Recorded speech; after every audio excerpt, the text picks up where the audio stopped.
Olá, minha gente, eu sou o professor Elmo Fernandes e nós vamos trabalhar hoje com o Barroco. É muito difícil falar sobre o Barroco em um contato rápido, não é? Mas eu vou tentar falar aqui o mais breve possível, de forma mais objetiva possível, para não cansar você, ok? Vamos lá então. Falar sobre o Barroco. Eu coloquei aqui as características gerais que você pode depois até ver com mais tempo, né? Então eu coloquei o seguinte: a estética barroca apresenta em relação ao conteúdo predileção a expressar o conflito entre a visão antropocêntrica, homem, homem, como centro de todas as coisas, né? E estão centrados nesse próprio homem, e a visão teocêntrica, em que Deus cristão é o centro do universo. Então nós temos aí um dualismo que contrapõe o antropocentrismo, homem como centro das coisas, e Deus como centro de todas as coisas, ok? Então essa oposição de ideias manifesta-se também no contraste entre o mundo material e o mundo espiritual, que resultam em tensões. A literatura em que se observa o maior índice de tensão em toda a história é o Barroco. Por causa de alguns problemas religiosos que aconteceram, por causa de cismas, divisões dentro da Igreja Católica, houve uma divisão também de pensamentos. Não vale a pena falar sobre isso agora, porque o que nos interessa, você vai estudar isso em história, na chamada Reforma Protestante contra a Reforma, mas aqui vamos falar das características do Barroco, embora tenha muito a ver, ok? Então é isso aí, olha, já que nós estamos falando aí, esse dualismo, essa oposição aí de ideias, eu vou dizer o seguinte: em relação à temática predominante no Barroco, observa-se em muitas obras a expressão de uma visão trágica da vida, resultante do conflito entre fé e razão. Nossa, deve ter sido difícil viver nessa época, viu? Você escrevia, mas você estava na dúvida entre fé e razão. Será que eu estou pecando? Será que estou indo para o inferno? Ou será que assim eu estou indo para o céu? Ah, meu Deus, é o homem como sendo as coisas? Ah, meu Deus, é Deus como sendo as coisas? Olha, fica difícil você escrever assim, né? Mas escreveram dessa forma. É mais ou menos isso que eu quero dizer aí. Agora, nós temos que ver também que, além desse dualismo aí, entre fé e razão, antropocentrismo, teocentrismo, e o homem ficou ali no meio, não queria eu ter vivido nessa época, eu digo mais uma vez, vamos ver também o que estava acontecendo no Brasil nesse período, né? Que aconteceu mais ou menos aí entre 1601 a 1700, ok, gente? Isso é importante a gente observar, se você quiser até anotar, é importante, tá bom? Foi durante o período colonial que o Barroco floresceu no Brasil. A capital, Salvador, foi transferida para o Rio de Janeiro e, com isso, o número de habitantes aumentou consideravelmente no país. Aliado à exploração do ouro, que passou a ser a principal atividade econômica subdesenvolvida, o aumento da população propiciou um forte desenvolvimento econômico. Por isso que naquelas igrejas barrocas, há tanto ouro ali dentro, porque foi no período áureo da exploração do ouro, principalmente em Minas Gerais, ok? Bom, com a queda das exportações de açúcar nordestino no mercado consumidor mundial, tem início o chamado ciclo do ouro. É o que eu estou dizendo, né? Nesse período, Minas Gerais passou a ser o grande foco, tendo as jazidas encontradas neste local. Que pena, né, gente? Que hoje não tem mais. Mas tem gente que ainda procura, viu, gente? Tem gente que ainda vai atrás da extração de ouro no Brasil. Vive disso, viu? Principalmente aqui em Minas Gerais, né? Características do Barroco no Brasil. A linguagem é dramática. Se eu falei em conflito, né, a linguagem só pode ser dramática. Racionalismo, exagero e rebuscamento. Uso de figuras de linguagem, principalmente a hipérbole, que é o exagero, né? União do religioso e do profano. Como é que você vai escrever algo que fique entre o religioso e o profano? A arte dualista, jogo de contraste, naturalmente, né? valorização dos detalhes, cultismo, que é o jogo de palavras, né? A forma como você vai julgar as palavras para que surta um determinado efeito, e o conceptismo, que é o jogo de ideias também para se buscar um determinado efeito. Bom, eu vou passar aqui para vocês uma ideia, para que vocês tenham uma ideia do que sejam essas características do barroco no Brasil, não é? Então, Gregório de Matos escreveu o seguinte, olha: o todo sem a parte não é todo, as partes sem o todo não é parte. Mas se a parte o faz todo, sendo parte, não se diga que é parte sendo todo. Gente, não precisa chorar não, viu? Isso aqui não é para você ler e você se ficar aí emocionado. Porque todo e parte, todo. Estão vendo a presença do dualismo presente nesse texto, né? Nesse soneto de Gregório de Matos? Olha o que acontece. Vai entrar o sagrado aqui também. Vamos lá. Em todo sacramento está Deus todo, e todo assiste inteiro em qualquer parte, e feito em partes todo em toda parte, em qualquer parte sempre fica o todo.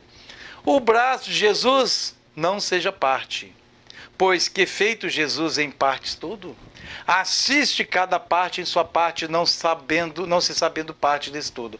Um braço que lhe acharam sendo parte, nos disse as partes todas deste todo. Vocês devem estar emocionados, não é, Dilice? Mas era assim. Importava-se o efeito que aquilo poderia trazer nas pessoas ao lerem com atenção. Aqui está claro que as pessoas estão numa tensão, num conflito interno tremendo, ok? Sermão de Santo Antônio, esse também, gente, é o sermão do Padre Antônio Vieira, mesmo porque o Gregório de Matos aqui e o Padre Antônio Vieira aqui foram os dois principais nomes do barroco no Brasil. Guarda esses nomes, hein? Gregório de Matos, que era chamado também de Boca do Inferno, viu? Boca do Inferno. E porque ele falava mesmo. Uma pena que não dá pra gente aprofundar aqui. Falava da política da época, dos ladrões, entre aspas, da época, da falta de ética, né, naquela época, principalmente lá na Bahia, né, que é onde ele estava mais em contato. Então ele fala mesmo, desce, como se diz em Minas Gerais, desce a lenha. O Padre Antônio Vieira também, vocês acham que ele ficou só dentro daquela característica religiosa de evangelização? Não, ele tratou de questões políticas também, porque ele achava um absurdo os índios serem tão maltratados, serem escravizados como foi aqui. Até dizem que as más línguas que ele escrevia muito mais em navios do que em terra seca. Por quê? Porque ele era mandado para Portugal, de Portugal para cá, de cá para Portugal, porque onde ele chegava em Portugal, falava, no Brasil está acontecendo isso. Aqui falava, não pode ser assim. Então vamos mandar para Portugal. Lá no Brasil. Sabe, essa coisa toda, ele dava trabalho. Então, ele fazia os seus sermões, que eram sermões taxativos mesmo, em nome da justiça. Então, olha o que aconteceu. Vou ler uma parte de um dos sermões dele aqui. Também conhecido como Sermão dos Peixes, pois nele o padre usa a imagem dos peixes como símbolo para fazer uma crítica aos vícios dos colonos portugueses, que se aproveitavam da condição dos índios para escravizá-los e sujeitá-los ao seu poder. Então, vê lá a parte do texto. Vós, diz Cristo, Senhor nosso, falando com os pregadores, sois o sal da terra. E chama-lhes sal da terra, porque quer que façam na terra o que faz o sal. O efeito do sal é impedir a corrupção. Mas quando as terras se vê tão corrupta, a terra se vê tão corrupta como está a nossa, no Brasil, havendo tantos nela que têm ofício de sal, Qual será ou qual pode ser a causa desta corrupção? Não é o sal que impede que se estrague a terra, não é isso? Aí vem assim, ó. Enfim, que havemos de pregar hoje aos peixes? Nunca pior auditório. Ao menos tem os peixes duas boas qualidades de ouvintes. Ouvem e não falam. Uma só coisa, que na época escrevi coisa, né, gente? Hoje é coisa. Pudera desconsolar, embora a coisa esteja certo, viu ainda, viu? Coisa ou coisa, mais menos usual, coisa. É incrível, né? Mas existe ainda coisa. Bebedor ou bebedouro, viu? Loiro ou louro. Bom, mas vamos aqui à literatura. Uma só coisa pudera desconsolar o pregador, que é serem gente os peixes, que não há de converter.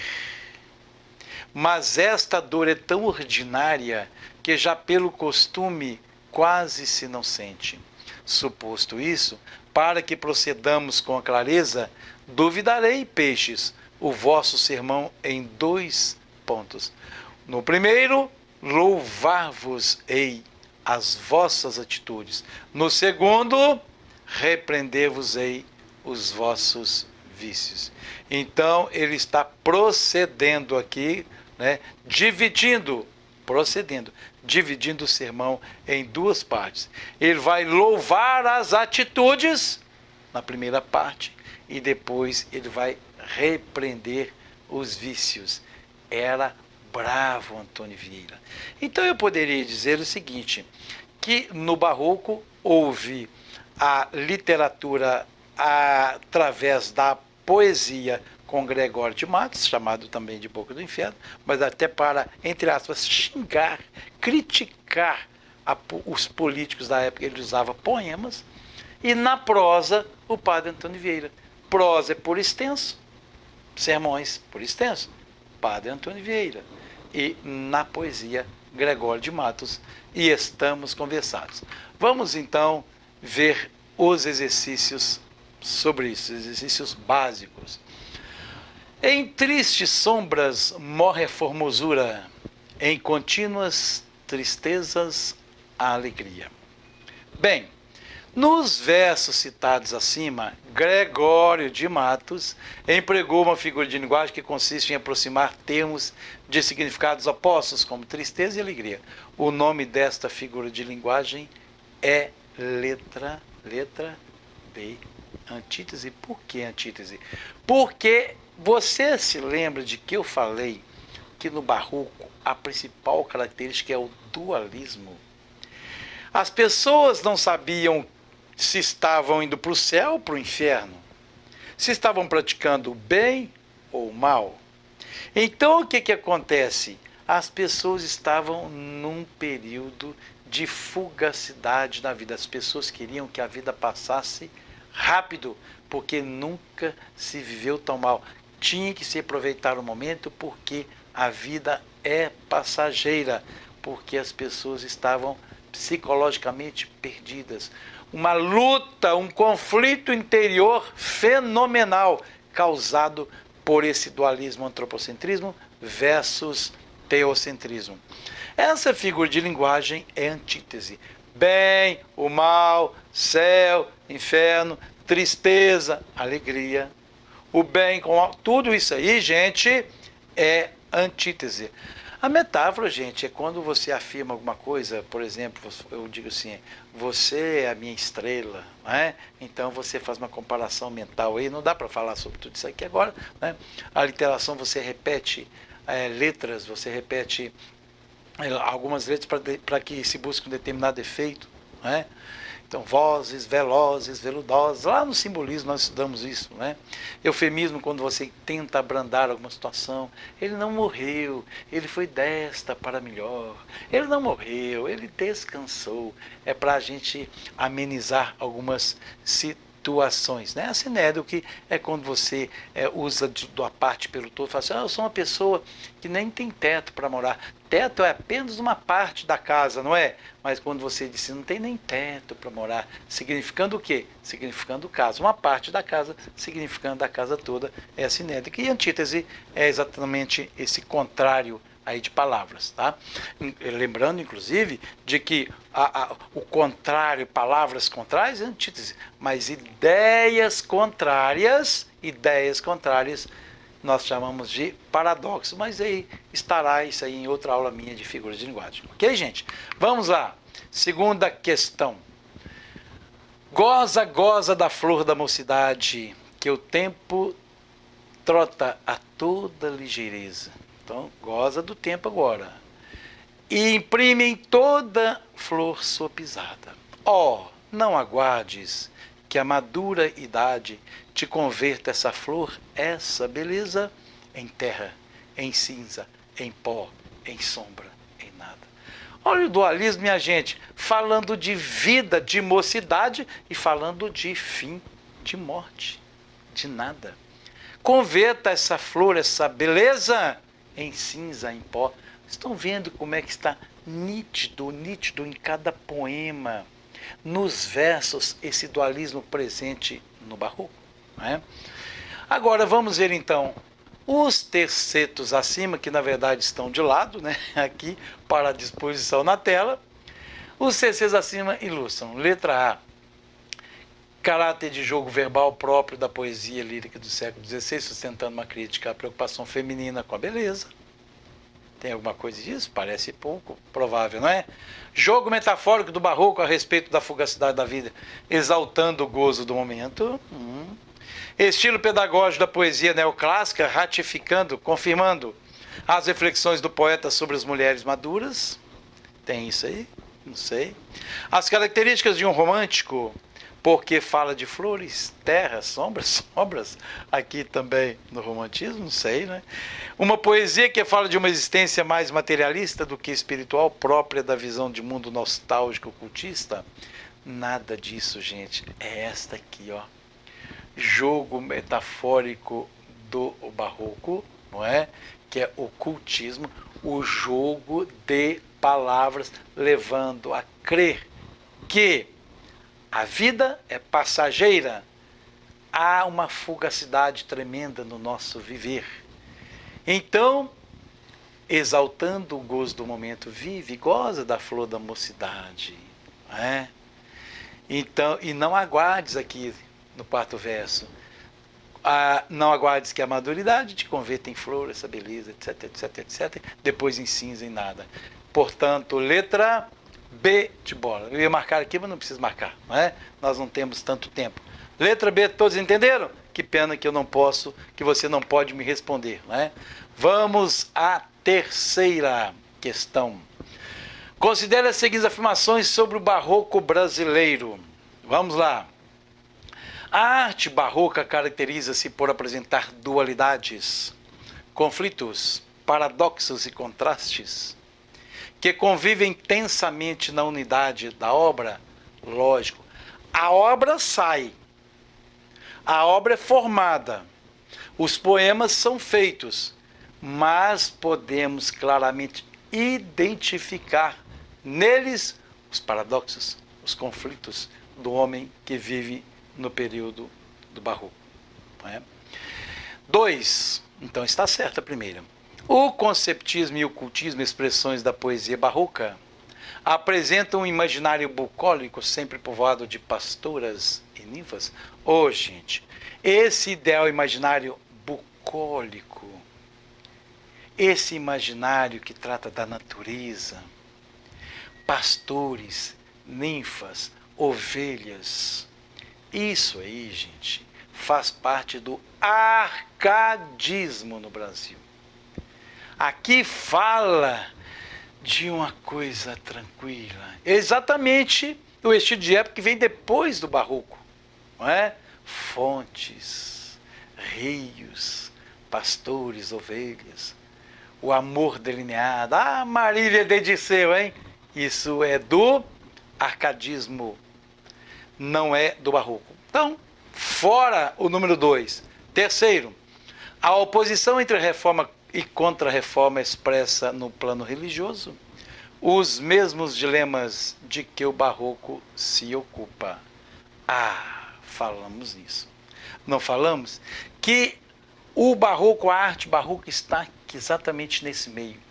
Reforma contra reforma. Antropocentrismo versus teocentrismo. Afinal, o homem é o centro de todas as coisas e Deus o Criador. Ou Deus é o centro de todas as coisas e o homem submisso. Essa luta aí gerou as características do barroco, ok? Sabe quais estão corretas então? A 1, que nós já falamos, e a de número 3. 1 e 3, portanto, letra D. Nada de bucolismo dentro do barroco. Pois é, se você gostou dessas nossas dicas, dê um like aí naturalmente, inscreva-se no nosso canal, ative o sininho da notificação para você sempre receber novos materiais, novos conteúdos e clique no card acima que eu fiz uma playlist muito bacana com todos os estilos de época, ok? Um abraço a todos e até o próximo encontro.